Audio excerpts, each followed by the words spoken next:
neighbors. Welcome home, neighbors. Hello, neighbors. We're listening from Arizona, Florida, Maryland, New York, New Jersey, Minneapolis, California, Utah, Michigan, Iowa, Massachusetts, Georgia, Canada, Our home resort is Animal Kingdom, Polynesian, Bay Lake Town, Old Key West, Riviera, Boardwalk, Alani Resort, Hilton Head, Boulder Ridge, Copper Creek, Grand Floridian, Saratoga Springs, Beach Club, and Wilderness Lodge.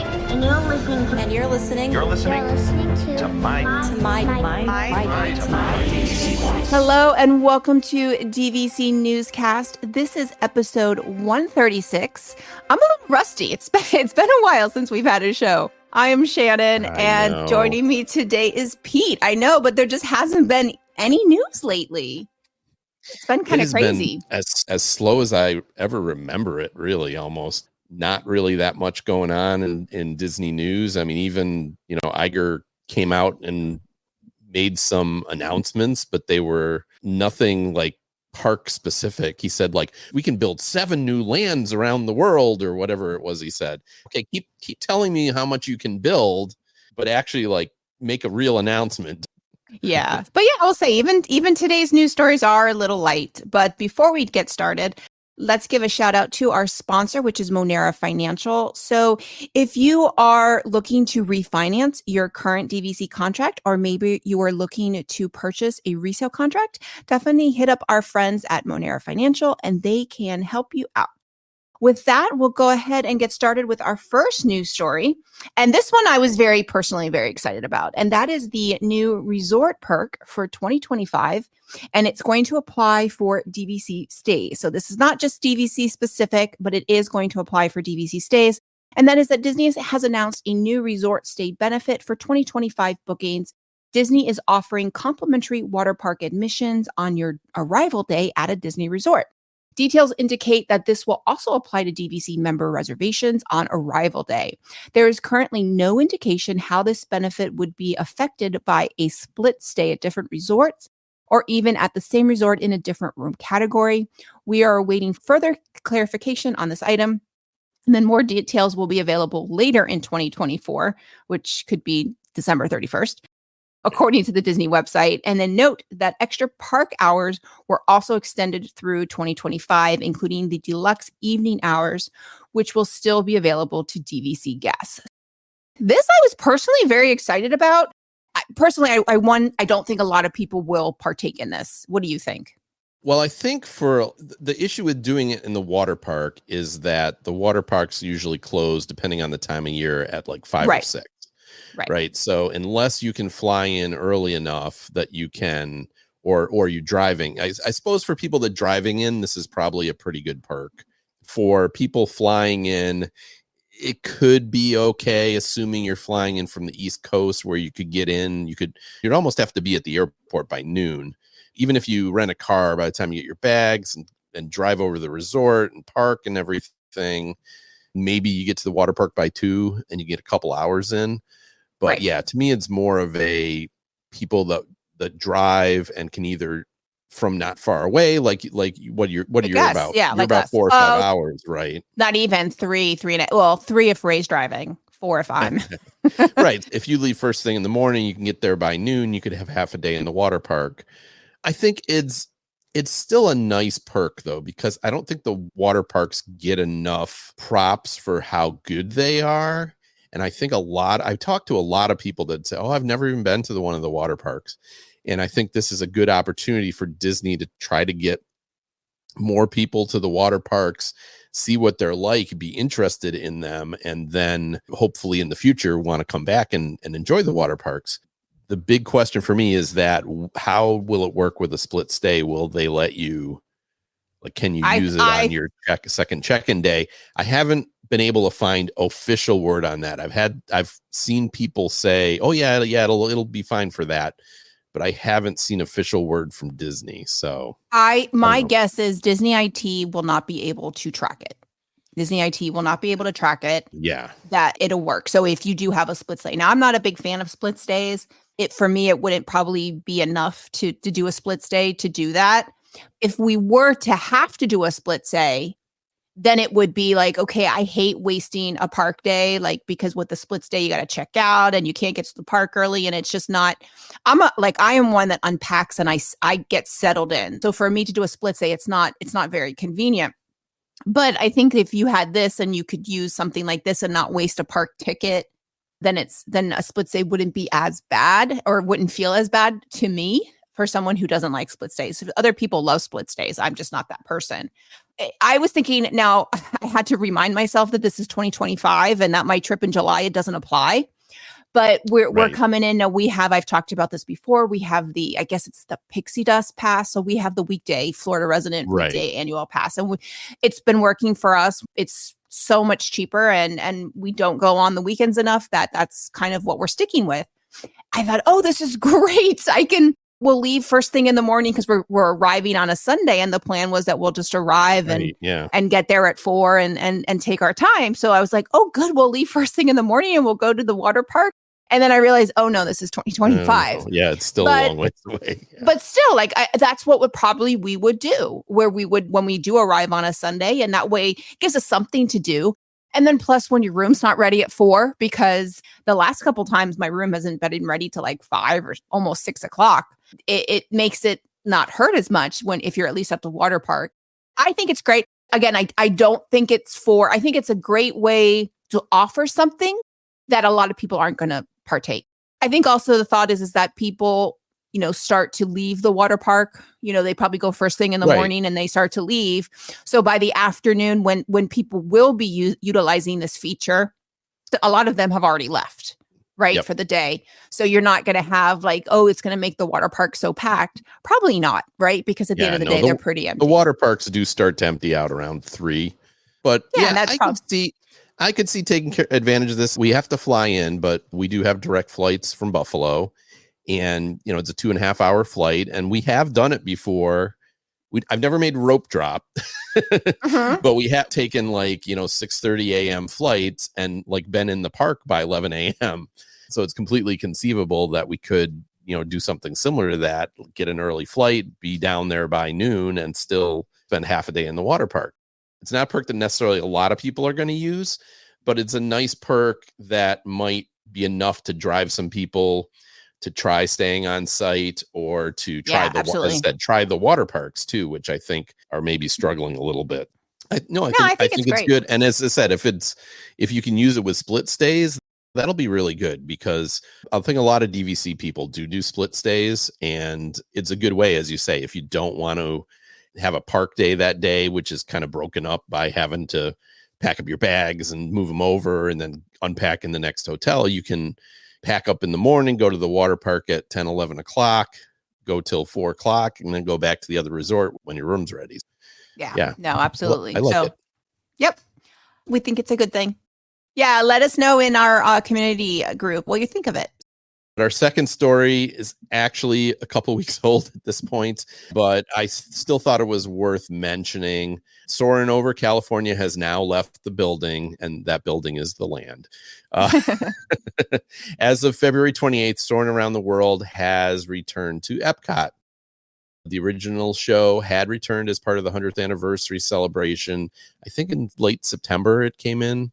And I know we rode Soarin over California a couple times when we were there in both November and January. So it was there for 5 months, something like that. So quite a while.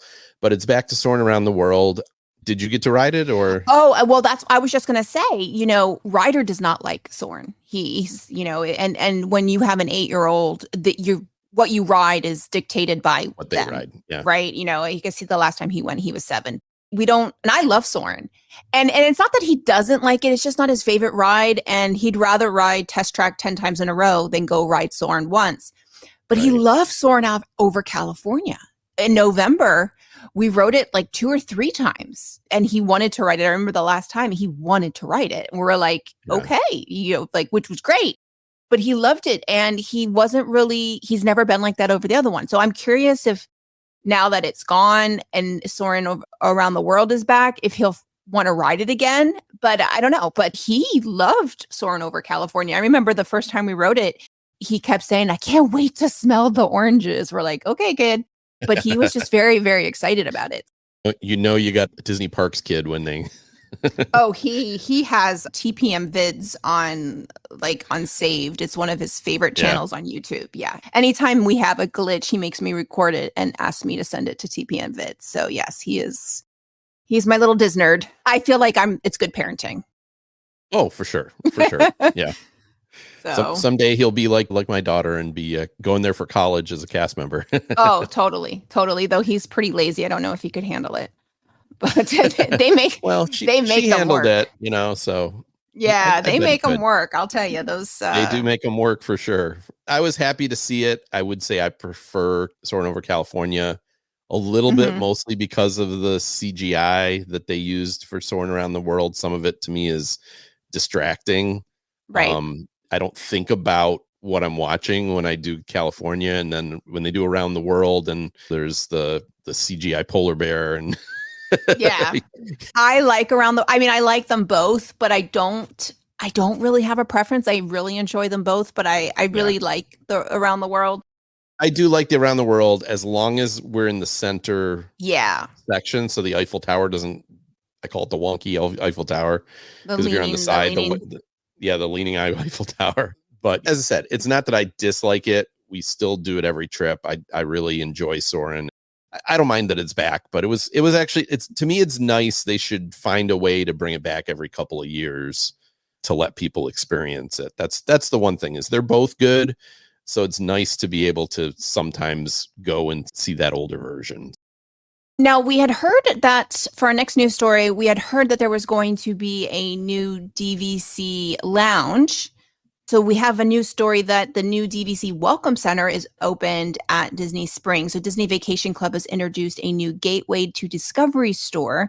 The building features largely an open space with a globe dominating the center and artwork representing many of the destinations available through DVC. Plans call for additional facilities to be added on the second floor for members and guests. The expansion will open later this spring. So this is not the additional member lounge, which was announced back in January. So I know when this first announced and I saw everything on Facebook, people were saying that this was the additional member lounge, but they're saying it's not now. It is not. Yeah. Okay. Well, that's good. That's good. When they first made the announcement, there were rumors that, back in January, when they made the announcement, there were rumors that the lounge was going to be in Disney Springs. And I thought all along, it's like, why would I need a lounge in Disney Springs? Right. Fine if you put one in, but like, that's the one place that you never have a problem finding someplace you can sit down. I don't know why I would need that. It's members and guests. It's not really a perk if people who are interested in DVC. But I think it's more of a sales center. Yeah, there might be an area for members that they could stop in, but we don't know any details on that. But it's not the new member lounge that was announced. So it still seems like good that's going to be in a park, even though we don't know what park yet. Okay. Well, that's good. It's like you said, in Disney Springs, there's never a lack of opportunity to find somewhere to sit or get something, but depends on what's offered. I think if you're offering free chips and drinks, we'll be there, especially with, in the summer. Yeah. Or in the summer, when it's really, really hot. So, but again, it's nice to have that. For sure. Oh, not going to turn it down. Here's another news story about new destinations for Star Tours. Scott Trowbridge, I always get his name wrong. He's the Imagineer that's in charge of all things Star Wars. They made an announcement on the Disney Parks blog. He said, starting April 5th, Star Tours The Adventure Continues will be taking you on some all-new adventures. These new additions will feature characters and locations from some of your favorite Disney Plus new series, Ahsoka, Andor, and The Mandalorian. So these are the main series that have come out since Disney took over. With these additions, you'll now have an opportunity to experience one of more than 250 storyline variations aboard the attraction, including a visit to the planet Peridia from the Ahsoka series. And they did show a short clip of that. If you go to the Disney Parks blog, that shows the ships flying through. And if you've seen the series, the ships flying through the Purrgil, which are the space whales that appeared in that show and also in Rebels. It was kind of cool looking.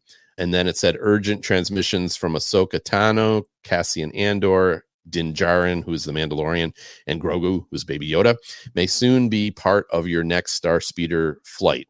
Kind of made it sound like there's one new scene, and then those middle transmissions where someone pops up and says, we need your help or whatever. It sounds like that's where we'll see those characters. All I know is if I ride this and I don't get Baby Yoda, I will be very disappointed. I mean, I that's know, just it. right? Yeah. And Like if you're going to have this and there's going to be Baby Yoda and I ride it and I don't get it, I'm just going to be like, I'm going to have to ride it again. And one of the things that drives me crazy is like they have all these variations, and like every time I go on, I get the stupid red crystal planet, and I'm like, why do I see this? You know, there's all these variations. I get the same thing every time. I wonder if they will, because a lot of times when they come out with new things like this, for a while they'll put them in every single show, like everything single playing, so that everybody gets to see it for maybe 6 months. So it'll be interesting to see if they do that or if they just mix it in. We'll be in, sense. Yeah, we'll actually be in California shortly after this, and during what they're calling Seasons of the Force. If they're going to do that, hopefully it'll still be playing when we get there. So we'll see. We are getting Hyperspace Mountain too, which I'm kind of psyched about. I do love the Space Mountain overlay out there. I haven't seen it, but yeah, that would be awesome. It's so fun. Our last news story is kind of interesting. It's kind of DVC related just because they're being changed out because of DVC, is that you can buy a Fort Wilderness cabin. Now, these are not the new ones, obviously, the current ones. Someone posted on Facebook, I think, that they're being sold. They're just shy of $50,000. And I think they're deliverable, 45 miles outside of Orlando. Now, this isn't the first time they've been sold. They've been sold in the past. I remember right when we purchased DVC, we had stayed in a cabin, and that was kind of what prompted us to look into DVC, because we realized having a kitchen really was a game changer at Disney World. Right. That was what kind of got us to looking at DVC. And I remember seeing posting, and I think they were like 20 or 25,000, but these are just under $50,000, which honestly, if I had land, I would get one. Because it's like a great little mother-in-law cabin. Yeah. If you needed like a guest property or something, you had the land to do it. I think it's cool. I mean, I'm sure a lot of people are going to buy them. And then plus, if you are just a really big Disney fan, I feel like John Stamos probably already bought like 2, had them shipped out to California. I mean, it's pretty cool. Would you buy one? Well, if I was more, so we have some friends, very popular up here in Buffalo. We're on the rural end of New York State. So even though Buffalo has like 1 million people population in the area, if you go outside the city 45 minutes an hour, it's very rural, very rolling hills type thing. And there's a lot of cheap land. There's a lot of people that have like camps or things like that. So it's not really my thing to like go out in the woods, but I could totally see where it would make a lot of sense for someone that like has some land that they either want to hunt on, or the land that they go to on the weekend just to relax or things like that. It would be a really handy thing to just spend $50,000 and plop, you got a cabin, Yeah, and absolutely. building it yourself or whatever, which would probably cost just as much. So I don't know. Florida has a lot of that type of land, but around Florida, Georgia, Alabama, that type of, I'm sure there's a lot of people that have that type of property that just need to have a small cabin. Yep. I'm sure they'll sell. Yeah. Oh, totally. Absolutely. You got plenty of opportunity. There's going to be 350 of them. Yeah. But that's it for our stories for today. Like we said, it's been pretty light. I know I am getting ready to go on a cruise in 2.5 weeks for spring break, and not a Disney cruise. It will be on. You're doing Icon of the Seas, Icon of the Seas. Yes, Icon of the Seas. So very excited about that. We did book the Crown Edge, which, if you don't know, that's like the little obstacle zip line mini, thing where you go off the side of the ship. And for those of you who don't know, I'm terrified of heights, like terrified. And I saw the video. Yes, there is a video on YouTube of me going off the stratosphere, and it's my Shannon's husband's most viral moment, right? Yeah, I think it's like views or something. I'm close to 2 million. I'm close to 2 million on that. It's a lot of me crying, and my husband's video is like 45 seconds. Mine is 6 minutes. And finally, I did get down, but they pretty much just had to drop me. But my son wants to do it, and my husband the husband's definitely going to do it. So I figured, you only live once, and I got to be a good example for my son. So we're going to do it. We're actually going on only our second cruise ever in the fall. And we actually canceled our Disney trip that we do every year. Yeah. So I'm a bad Disney person, but we went a lot the last 2 years, and we're just ready for a little bit of a break. So we decided instead we're going to actually cruise out of New York on Quantum of the Seas, which is no longer the newest ship, but it's pretty new, right? You're on the Odyssey. Odyssey. I'm right? saying Yeah. Odyssey of the Seas. Yeah. Yeah. Odyssey of the Seas. Yeah, that one's I only know more about your cruise than you do. Yeah. Yeah, not a cruiser, but they have like the ball that lifts you up in the air. And North Star, you yes. out over the. My wife was like, "Nope." Well, and we did it the day in port. So we did that one in the day in port, and it was awesome. I thought I was going to be terrified. We had booked it to go off, like, because it only goes off the side of the ship when it's at sea. Other than that, when it goes up, and it only goes up and down in port. We never did because I had gotten sick the day that we were booked to do it. So we never did it, but it's not as terrifying as I thought it was going to be. I was fine. See, there was no tears. I would do it in port. I would be fine with going up on, as long as I'm above the ship. If you hang me off the edge of the ship, I would be flipping out. I don't do well with heights over water. And what ports are you going? What ports? It's actually Port Canaveral, which I don't even think we're going to bother getting off the ship for. No. And then it's doing Coco Key. Okay, Coco, perfect day at Coco Key. Yeah, that's what I would say is if you do it in port, do it at Coco Key. That was my regret. Yeah. That was my regret. It was not doing it there because I think that's the best view in port. Okay, that will be. Yeah, that makes sense. That makes sense. Yeah, and then there's a stop in Nassau. So I think our plans right now are 7 night. Whatever it is. 7 night. Yeah. 7 night. 7 night. Usually it's 7 night. Yeah. It's Sunday to Sunday. And we're going to go. I'm sure all the Disney news fans are really interested in this. But, yeah. Right. 1 sea day, then Orlando or Port Canaveral, and then the 2 days, Nassau and Coco Cay, and then 2 sea days. So I figure that's kind of like 2 sea days down if we don't bother to get off in Port Canaveral, and 2 sea days back. So it gives us a real chance to spend time on the ship and get a feel for it and see if we like Royal Caribbean. The prices was really good. For one of the newer ships, we don't have to fly because we can just drive down to New York. Actually becomes a pretty relatively cheap vacation, which it's our daughter's senior year of college. We were kind of looking for that. Yeah. We have our Disney trip booked for July, and we were looking, our passes expire November 5th. And we were trying to look for one other trip to another week to go, and we really can't find one, because school starts in August, and so it looks like we're just gonna probably do more cruising because and I'm kind of fine with that. Like maybe I'll change my mind after July, but again, you don't worry about airfare, right? I mean, that's why we don't. Yeah, and that cuts out a lot of expense. I mean, and that's why I specifically looked at New York, because I was like, well, if I got to fly down to Fort Lauderdale or Port Canaveral or whatever, I'm adding easily $600 to the trip totally. If I do that. But if I drive to New York, I mean, it's, I don't know, $50 in gas round trip, but I don't need to book a hotel. We'll actually probably drive down the day before, but we have family that lives down there, so we'll just stay overnight with them. Mm-hmm. And the day we get off the ship, we'll just drive home because it's like a 6.5 hour drive for us to New York City. So, that's easily done in a day. People always say, like, why do you go to Disney? Why do you cruise? Because we don't have to fly. And we do want to go. That's one of the things is we do want to go to Alaska and we want to get to Aulani. Like that's really what we want to do. So we were kind of talking about, okay, maybe we won't go to do our Disney trip and we'll start saving our points to go to Aulani, because that's something that's really been something we've wanted to do.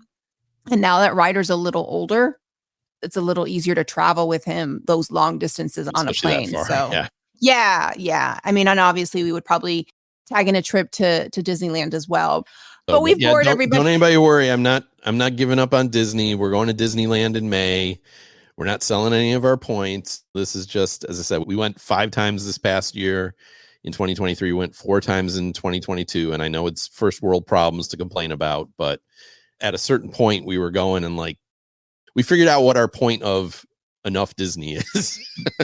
Enough Disney World is. So I think that also shows the beauty of DVC is that it's there when you want it, and it's there when and then when you don't want it, you have the option of banking your points. You bank or you rent out your points. Yep. Exactly. So that's the beauty of DVC is that you have those options where it's just it's there, and there's ways. And I know a lot of people are against the renting, but that's what it's there for. That it's there if you need you need to do something else and you want to do something else. I am against the concept of like people that would just buy DVC to rent out the points and make money on it. I don't think that's really particularly ethical. But to me, as an owner, if there's 1 year I don't go and I want to rent out my points, well, what's wrong with that? There's nothing wrong with that. I mean, people look for them. I don't have an issue with that. That's the beauty of DVC. So we will be back when there's a story, but I just wanted to talk about that because, like I said, I am going to be gone. So we have a couple co-hosts. If I'm not available, others can chip in, but we will try and have a story if there's news. And if there's not, it might be another 2 or 3 weeks before we have a story. It just depends on. I don't know. I'm hoping we get some more news soon, but yeah, it's definitely been slow.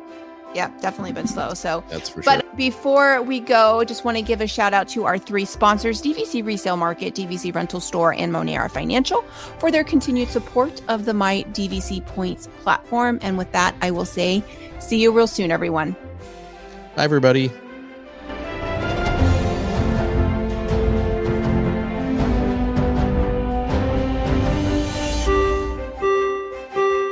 Ladies and gentlemen, please watch your head and step as you exit, and take small children by the hand. Aw, chill up, Dad. You know I'll come back. With DVC.